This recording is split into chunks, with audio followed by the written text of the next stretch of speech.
Okay, first a little bit of review. They could give you a picture like this, and an R2 level question, like pretty easy, would be, what are the roots? And what's their multiplicity? Okay. So first of all, what are the roots? Write down what the roots are, and might as well keep them in like little parentheses because that'll help you write an equation.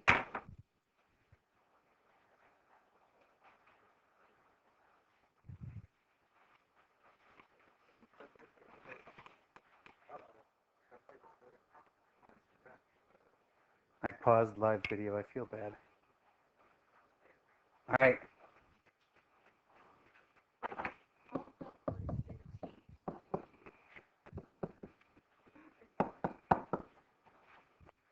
Do you get that I wrote the equation? The roots were not positive 4. The root was negative 4. The root was negative 2. And the root was 3. And what were their multiplicities? Were they all 1s? No. 1 was a bounce, which is number what? 2. So that one's called a double root. That's a single. That's a single. How do you know? Because these are just simply passing right through the x-axis. That one's bouncing off of it. That's worth a double. And there is the rare triple. And that looks kind of like this. Okay, so that triple, that's worth 3. This one, another way you could ask the question would be, what degree could this be? Well, first of all, would you agree that since both ends are going down, it better be degree 4, 6, 8, 10, like an even number? You know what I'm saying? Okay, what's the lowest possible degree it could be? 4, because that one's worth 3. That's a triple root. That's worth 1, total of 4, degree 4. All right, now if I give you numbers for these, well, that one's obviously at 0. This one, let's say it's at 7. Then my question is, what's the equation for this? Be really careful. A lot of people forget something little and lose the whole point. What's the equation for this? This is not the equation for it. But it's like that. Write me an equation like that for this graph.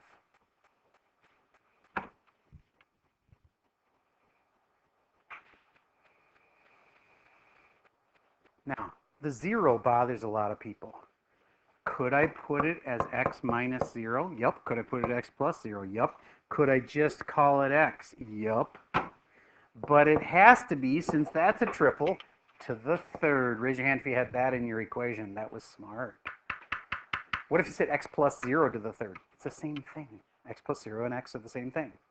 Okay, then how about this 7 here? Would you agree that that's x minus 7? All right. And then I get it marked wrong. And I'm like, dang it, I knew all this stuff and I did almost all of it right. And what did I screw up? How many of you caught it? Like you didn't make the mistake that I made. What did you catch? It's negative. Why? Oh, it's going down on the right. Do you get how I marked that wrong so often?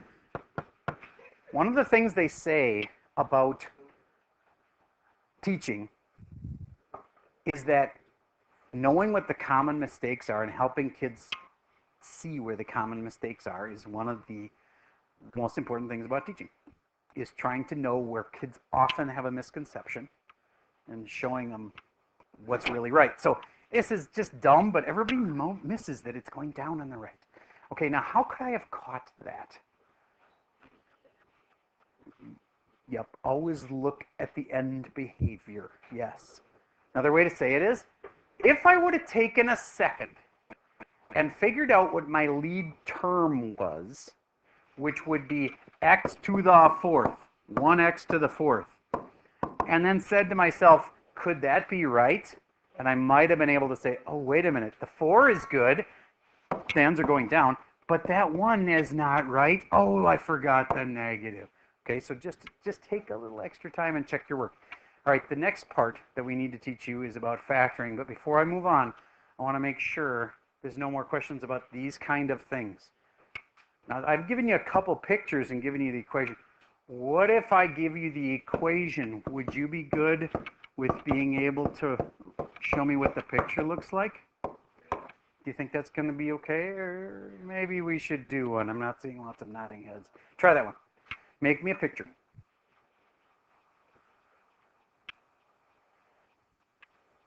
You are in an honors class. To be honest, a couple of years ago, this class was a little too easy. But then we toughened it up. Now it is definitely an honors level class. There's so many things to learn, and we got to learn them kind of quick. One more thought.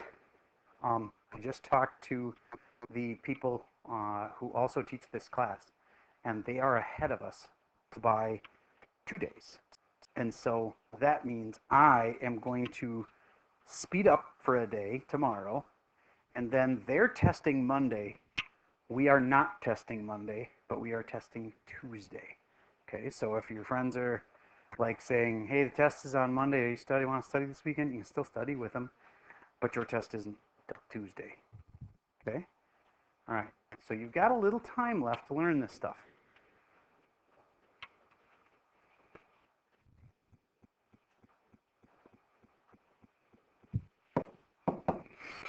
Okay, I'm thinking I want to call on some people to tell me something. Graham, tell me something. -7 is correct. It goes through -7. And it's going to be a bounce there. Good. Just tell me one thing and I'll move on to the next person. Okay, I'm going to write bounce just so I don't forget it. Okay, what else can you tell me? Dice of Destiny, who should I call on? Ooh, they're even Christmassy. I got a red and a green. All right, row 2, person 6. Perfect. Do you know something? No pressure or anything. All right. Very good. Next, row 5, person 4. It's you with the hat, which you shouldn't have on. Take off the hat, and then tell me what. It goes straight through the 3. This is not a bounce. This is a cut through. I would accept straight through or pass through. Any of those would be good words. Bounce, and then what's that third thing called? The weird curvy one? Snake. You got to know those words. And say, what's it doing at this root? If I said, what's it doing at this root? You'd have to know the word bounce.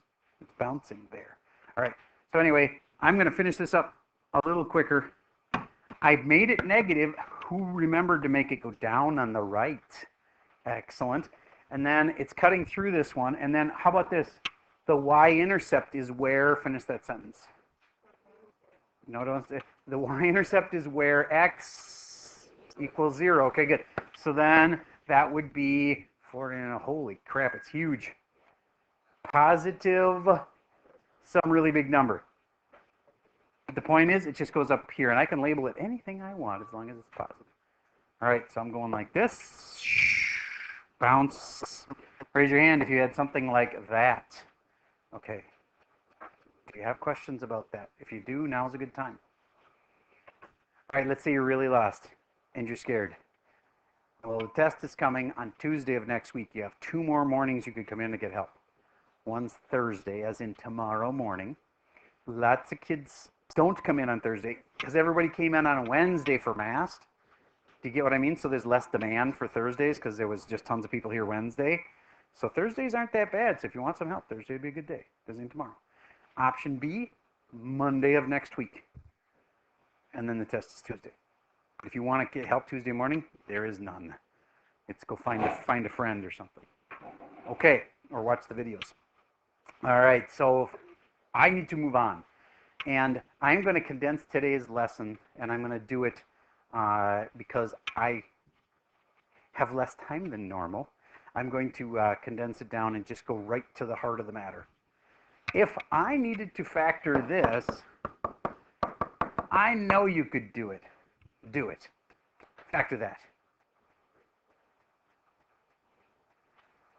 Easy peasy. Lemon squeezy.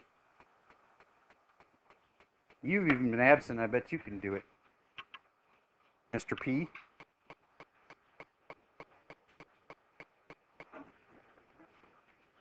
Can you do it? Do it. Yeah.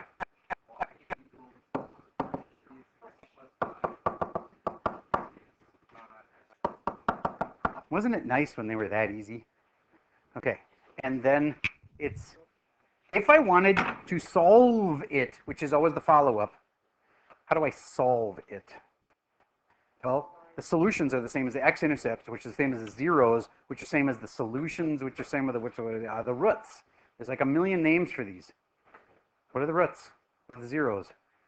The things that make it equal 0, because if you want the x-intercept, you want y equal to 0. X equals -5, x equals -1. Raise your hand if you had that in your head, you knew how to do that. Okay, good. So that's factoring, a simple one. What happened, of course? It got more complicated. Then you went to this.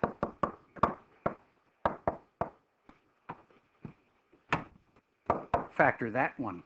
And set it equal to 0 like I did, and then find the zeros, the solutions.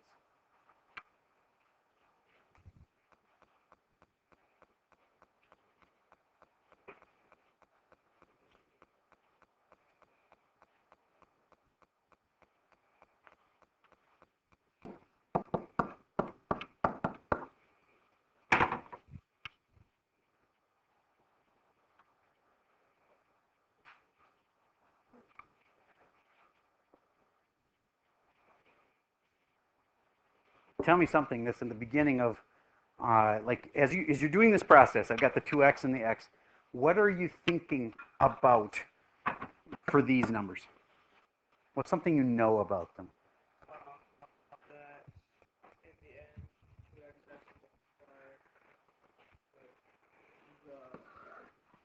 Yep, that times that is going to happen. And this times this is going to happen. And they have to equal that. That's the whole big puzzle. But what's something simpler than that? The two numbers have to do what? Multiply to what? Multiply to -1. So how do I make them multiply to -1? -1 times +1. Could that possibly, well, first of all, I'm not saying is it right. I'm saying could that possibly work? Because these do multiply to -1. All right. So then we check it and we see, did it really work? Okay, by the way, if one doesn't work, what's it called? If it doesn't factor. Do you know that word yet? Good, we can do that to you on the test. Kids are sitting there factoring and factoring, they can't figure it with factoring, and what's it called? If you have something that doesn't factor, it's called a what number? Like the number 7, for example. It won't factor. It's prime. Is this prime? Can this one be factored or not? How many of you think you found a way that worked? You think you found a way that worked? Tell me what it is. Yeah, the answer. But that would multiply to +1. Do you get how that can't work? I know what you're thinking. What you're thinking is, well, then the outside and the inside will work. And you're right. It makes -3, but -1 times -1 isn't -1. All right, what you had there was one that wouldn't factor. Could that come up? Yes, that could come up. All right, I'm going to change it. Did somebody find a different way that actually worked? Because I don't think there is a way. All right, now I'm going to change it just subtly. Actually, I can go like this.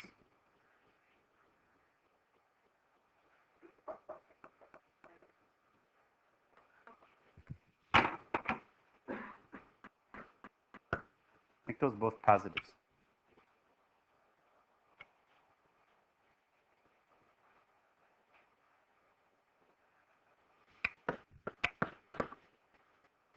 One last thought on that other one that wouldn't factor. If you can factor it, you should. But if you can't factor it, the quadratic formula could always solve it. All right. 2x and x and 1 and 1. Raise your hand if you got that one right. Awesome. And then is that the solutions? No, that's the factoring. What are the solutions? P. Give me one. All right. You took the easy one, you bum. And then, how about you? Nope. How about you? Oh, dang it. I thought you didn't have it. X equals -1/2. Very good. Raise your hand if you had those answers. Okay, good. Those are solutions. So then, what more to factoring is there? This.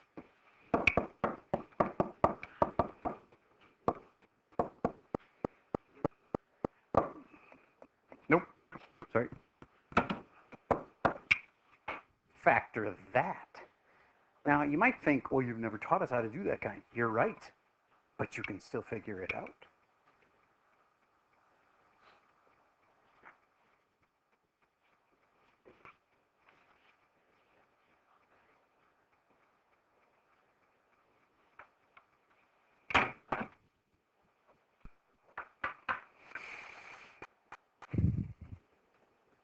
Now, last class, when I did this, there were 5 kids that got it right. So don't feel bad if you don't figure this out. But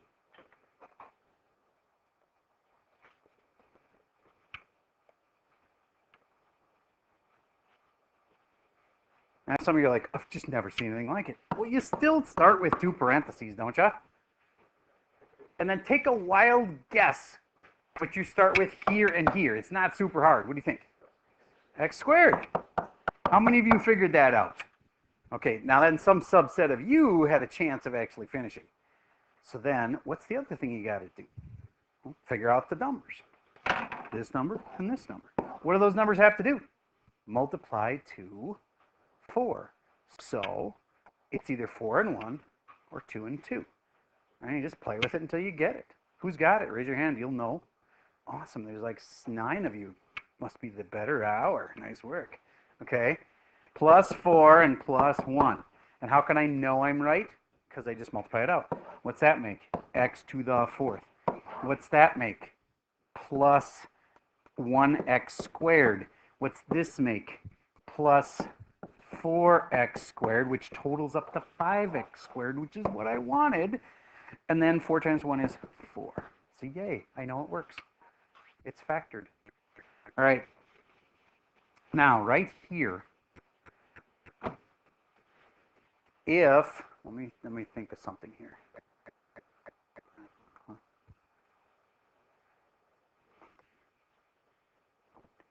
Okay, if this had been a -1,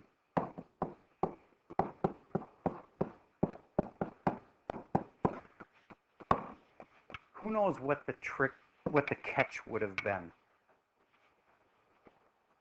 If the answer had looked like this, there's one more little thing that somebody will notice. It's all about factoring here. Because this happens a lot on your tests. Kids have this answer, they're like, I multiplied out, it worked, and then he marked it wrong. Well, Mr. Server, I've got a different way. See, mine multiplies out and it works. But I have to mark this wrong. I know that's wrong.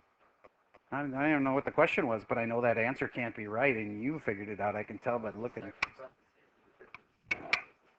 All right, so therefore, it could actually be factored further into what?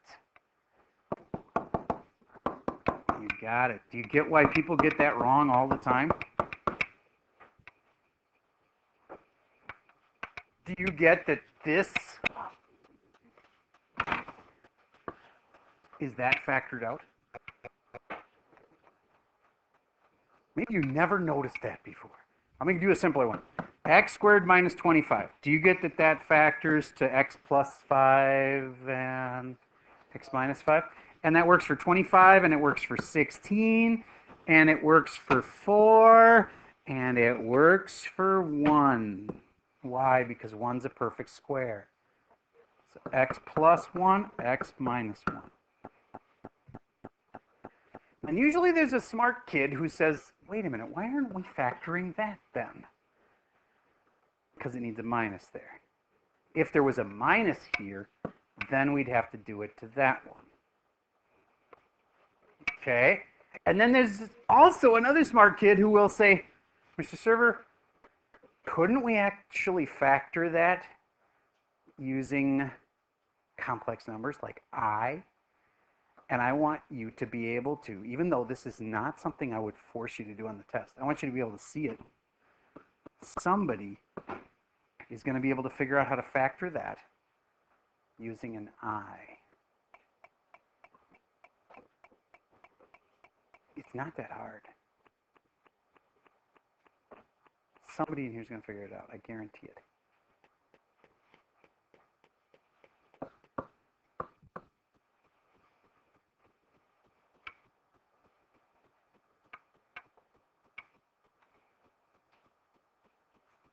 X plus what?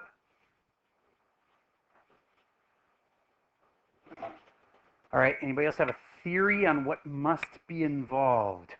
Ooh, what do you think? Yes. X minus 2 and then X plus 2. But wait, I know, you're right, and I'm trying to help people understand it. Wouldn't that have given you X squared minus 4? How did you make that work? Because you put in a what? Oh, yeah, I knew somebody'd get it. Now think about that. Think about that.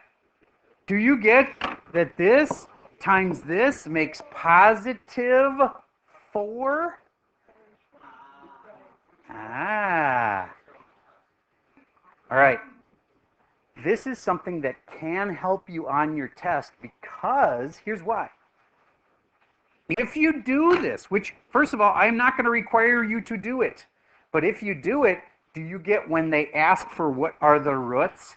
See, a lot of people have this answer, the one in green, and then we ask them for the roots, and they'll be able to say, oh, yeah, -1, +1, and I don't know what the roots are. I'm stuck. But do you get the kids that are able to do it that way can go, this one's -1, this one's +1, this one's 2i, no, -2i, and this one's +2i. Do you get how easy it is to find those roots then? It's a really good way to do it. But the other kids that don't understand how to factor this, and again, I'm guessing that out of all the all the honors higher algebra classes, nobody's teaching this today because that's kind of hard. But I think it's actually easier than saying, how do I find the roots of that? Because the kids have to do this. X squared plus 4 equals 0. X squared equals -4. Square root, and then, oh, what is this again? Absolute value of x. You get how that's a pain in the butt too? So it's really not that bad to do that factoring I just showed you because it'll save you all this work. What do you think I get at the end? 2i and -2i. This one's 2i, and then I got to remember there's 2 of them because it's absolute value. So x equals 2i, and x equals -2i. All right, I'm going to see if you really processed that.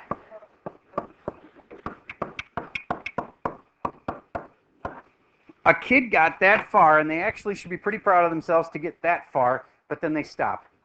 They get it wrong. Factor it further. Factor it the rest of the way. And then you'll be able to, once you got it all the way factored, you'll be able to tell me the roots. Because that's always the follow-up. Factor it, then tell me the roots. The zeros, the things that make it equal 0.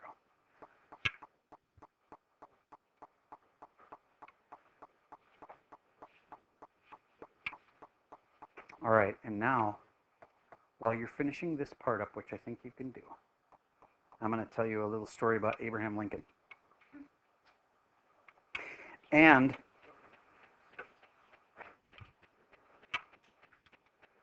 one of the best battle strategies in history.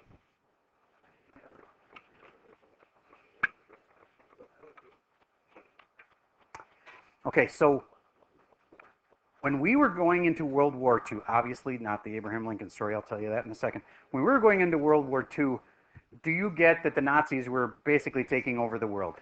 Their goal really was to take over the whole world, except maybe they didn't care that much about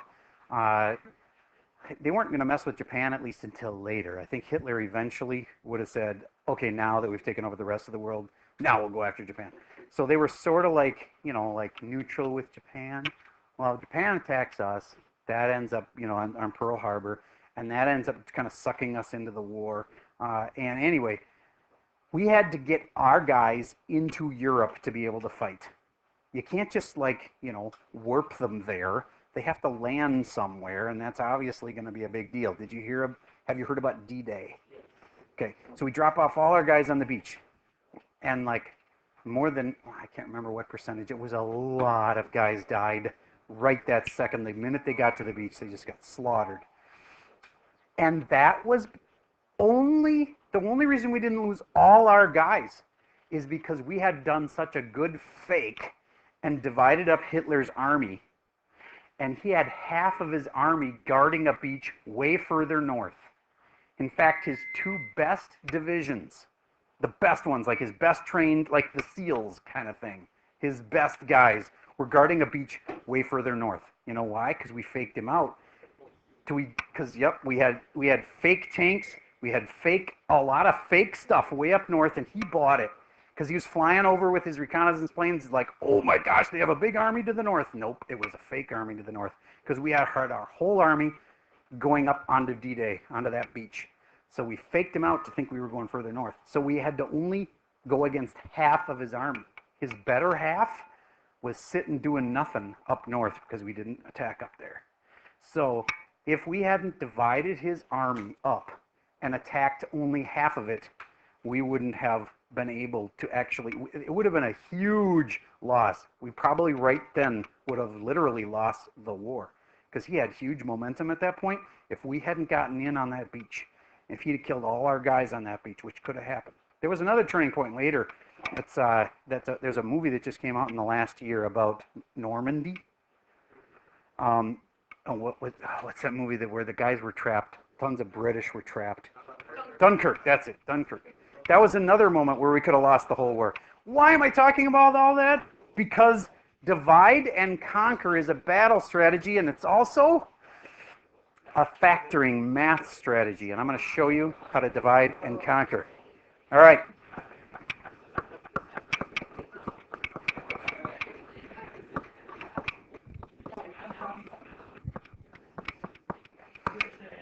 Some kids are going to think we can do that.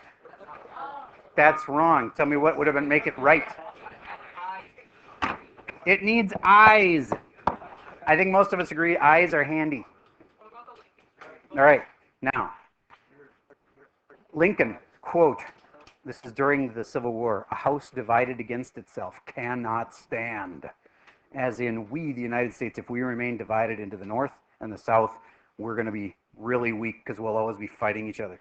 So he decided we're going to have this war, and in the South they called it the War of Northern Aggression. And because basically the North is going to try to force us to do what they think, which was mainly about slavery. That's really what it was mostly about. And again, you talk to some people in the South, they'll say, no, it wasn't about slavery. It was pretty much about slavery. And so Lincoln said, we can't remain divided like this because divided means weak. And he was right. In battle, it's for sure true. If you're divided into two parts, your forces are much weaker. All right, so here's the strategy.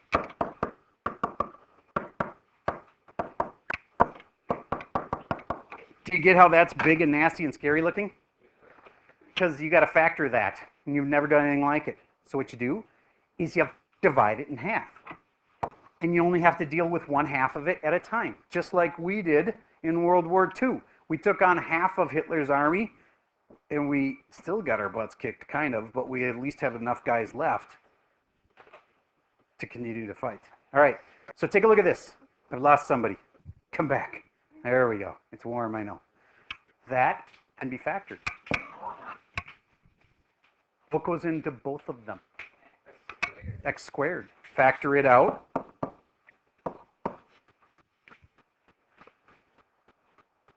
And you have x plus 3 left. Are you with me so far? Okay, now go over to the other side and do battle over there on the 6x plus 12. I did the other side first because it was the hard part. Now I just got the easy part. That can be factored too. 6 comes out, what you got? X plus 2. Dang it. All right. And Mr. Server screwed up. You know what okay. Sorry. I'm going to change one number. I have to cheat. Okay. And I want that to be an 18. I'm sorry. Then change just one little number. Do you get how I want these to match each other? So I really wished I had made that an 18. So this could be X plus 3. I'm sorry. Fix that. Now, I factored the left side. It had an X plus 3 in it. I factored the right side. It also had an X plus 3 in it. Only 7 people are going to be able to figure out how to finish it. Finish it. I bet you can do it. I bet 7 of you can do it.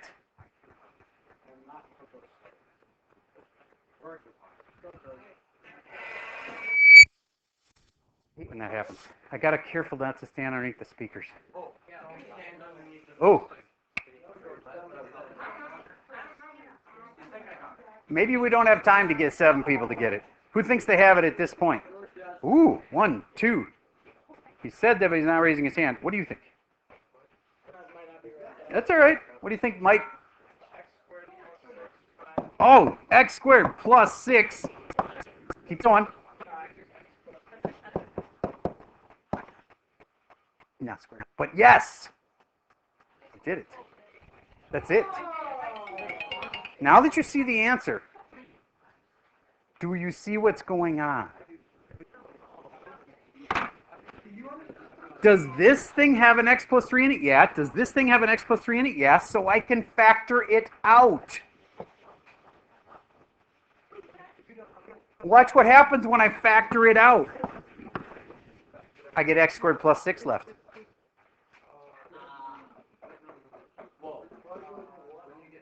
And now some of you are like, wait a minute, when you factor it, you don't really cancel something. You're right. Technically, when you factor it, you divide it by x plus 3. You factor it, you divide it by x plus 3. Now watch what happens. Cancel, cancel, cancel, cancel. X squared plus 6 is left. And I know a lot of people think that it should be squared. I'm going to make the argument this way. If I had 2a plus 2 times 4, if I factor out the 2, do I say it's 2 squared? No, I don't say that. I just take out a 2. And then I'll have a plus 4 left. And some of you are like, but aren't there 2 a's? Well, kind of. I mean, 2 2's. Because you're going to multiply it back out that way. That's how you end up with 2 2's. You don't need to say 2 squared because the 2 will multiply back in. All right. So let's see if you really caught that. This is called divide and conquer, or factor by grouping. Much more calm and lame. You ready?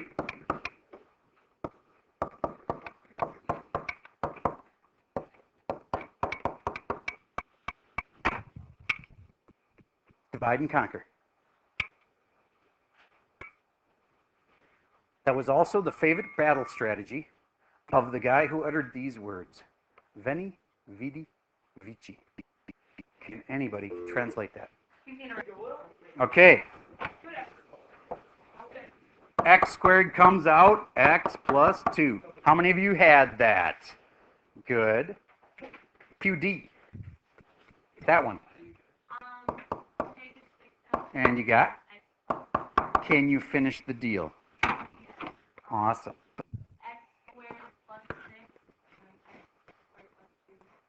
Oh, so let's just say it more carefully.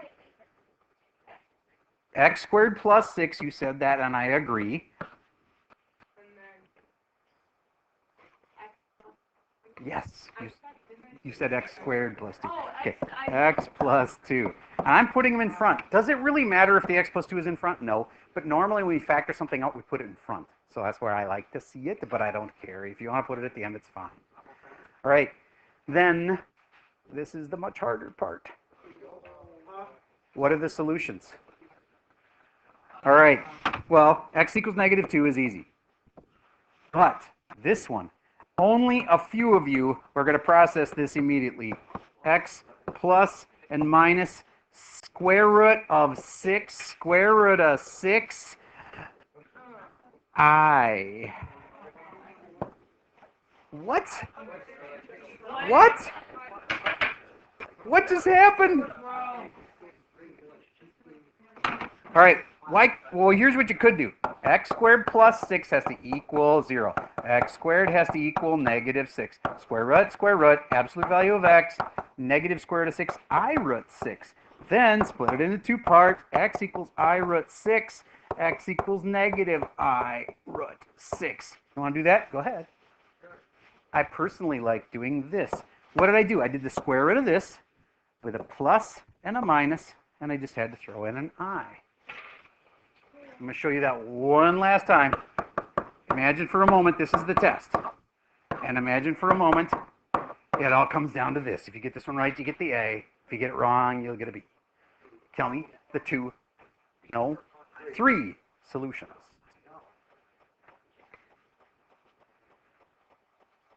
Tell me the three solutions. I know I'm really stretching you at this point, but you know what? That's okay. We got till Tuesday to really understand this. If you feel like your brain has been expanded beyond its capabilities, it's okay.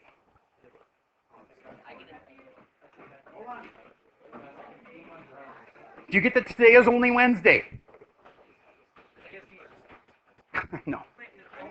No, today is Wednesday.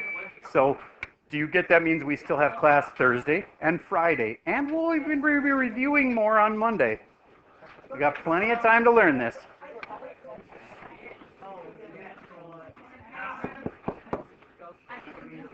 All right, I like to do it this way. X, ready? Plus, minus, that's pretty easy. And then normally this is a nice number like 36 or something that has a nice square root. This doesn't have a nice square root. So I say square root of 10, square root of 10. You know what I mean? If that had been a 25, you would have been like, yawn, 5 and 5, no big deal. Because it's the square root of 25. But this one's 10, so we just say square root of 10. And then what's the missing piece of the puzzle? I, Captain. Final answers?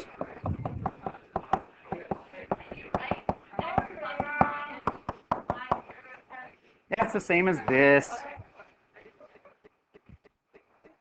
I know that's not easy. But if you understood that already, we'd be ready for the test tomorrow. There is still a little something left. I still need to teach you something. But, all right, your homework. This is going to sound like it's really easy. It's problems 1 through 4, which does cut out a lot, believe me. And I'm also going to tell you, because I'm a little scared that some of you are going to be like, oh, that was really hard. I'm not even going to try my homework. I'm promising you, we're grading it tomorrow. There's an answer key posted. So if you're willing to put in the time, you get a guaranteed 10 out of 10. Just get your stuff done. Problems 1 through 4, and they're like this. So if you really, like, oh, I really need help on this because I was falling asleep in class because it was too warm or whatever, feel free to watch the video. And I know it'd be a complete repeat for you guys this time, but maybe some of you weren't able to pay attention because you're stressed about your girlfriend or whatever. Okay. That's all I have for you for today. Homework is problems 1 through 4. They're just like what we just did.